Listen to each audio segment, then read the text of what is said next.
জাল পাসপোর্ট কাণ্ডে এই ধৃত আজাদ হোসেন মল্লিকের যখন ঠিকানা, সেই ঠিকানাগুলো সামনে আসছে, তখন চাঞ্চল্যকর তথ্য এবার ইডির হাতে।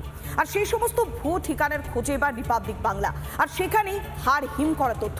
দেখুন রিপাবলিকের সেই এক্সক্লুসিভ রিপোর্ট।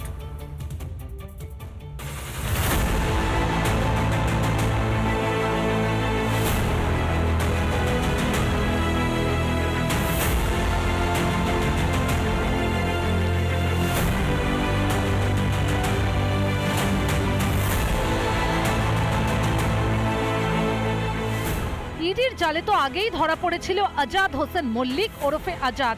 এবার আজাদের বিরুদ্ধে আরো গুরুতর তথ্য পেলেন তদন্তকারীরা। বিভিন্ন রুট ব্যবহার করা হতো যে কিভাবে পাকিস্তানি বা বাংলাদেশিদের এই ভারতবর্ষে তথা পশ্চিমবঙ্গে নিয়ে আসা যায়। একেবারে বনগাঁ হয়ে ইন্ডিয়া বাংলাদেশ যে বর্ডার রয়েছে সেখান থেকে বনগাঁয় ঢুকে প্রথমে একটা চায়ের দোকানে কাজ করতো সে। 1998তেই ভারতে অনুপ্রবেশ, বনগাঁয় আস্তানা বানায় আজাদ। স্টেশন চত্বরে চায়ের দোকানে কাজ। আজাদের আস্তানা মধ্যমগ্রামেও, মধ্যমগ্রামের ঠিকানায় ভোটার কার্ড। জাল নথি দিয়ে পাসপোর্ট তৈরিতে সিদ্ধহস্ত ছিল আজাদ। ভুয়ো নথি দিয়ে তৈরি করেছিল ভারতীয় ভোটার কার্ড। আজাদের জন্ম শংসাপত্র ইডির হাতে। যে জন্মসাল আধার কার্ড ভোটার কার্ডে ব্যবহার করা হয়েছে তা জাল বলেই মনে করছে ইডি। এই অ্যাড্রেসে আজাদ মল্লিক নামে কেউ থাকে না। অতএব অ্যাড্রেসটা সঠিক হলেও এই অ্যাড্রেস দিয়ে ভুয়ো ভোটার কার্ড বানানো হয়েছে। না, এই নামে তো শুনিনি আমরা, মানে এই নতুন আপনাদের মুখেই প্রথম শুনলাম। এটা আপনি যেটা বলছেন সেটাতে তো আতঙ্ক থেকেই যায়, কিন্তু এবার সবাইকে তো সবসময় চেনা সম্ভব হয় না। জাল পাসপোর্ট, ভুয়ো নথি এসবের কারবার কেন ফেদে বসেছিল আজাদ? যে টাকা উপার্জন করত তা নাকি হাওয়ালার মাধ্যমে পাকিস্তানে পাঠানো হতো। কাদের হাতে যেত সেই টাকা?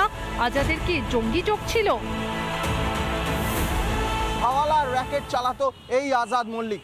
কলকাতায় বসে থাকা যে কোম্পানি, সেই ফরেক্স কোম্পানিগুলোর মাধ্যমে বৈদেশিক মুদ্রা বিনিময় করত। কাজ ছিল বাংলাদেশ থেকে আগত বাংলাদেশিদের ভারতীয় ভুয়ো পরিচয়পত্র তৈরি করা।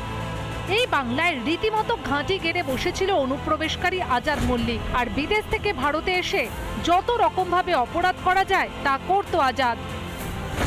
বাবার নামও বদলে দেয় আজাদ। পাক ড্রাইভিং লাইসেন্সে বাবার নাম মুমতাজুল হক, ভারতীয় পরিচয়পত্রে বাবার নাম রয়েছে মোনা মল্লিক। 13 জুন আদালতে চার্জশিট পেশ করেছিল ইডি। সেখানে 4000 পাতার রিপোর্ট জমা পড়েছে। আজাদের কুকীর্তি ফাঁস হতেই একের পর এক মুখোশ খুলছে অপরাধীদের। তবে এর শিকড় আরো কতদূর বিস্তৃত তা জানতে রীতিমতো কালঘাম ছুটছে তদন্তকারীদের। মেঘা রায় ও সৈকত পালের রিপোর্ট, রিপাবলিক বাংলা। নানা ধরনের কন্টেন্ট দেখার জন্য লাইক করুন, শেয়ার করুন আমাদের ফেসবুক পেজ, সাবস্ক্রাইব করুন আমাদের ইউটিউব চ্যানেল।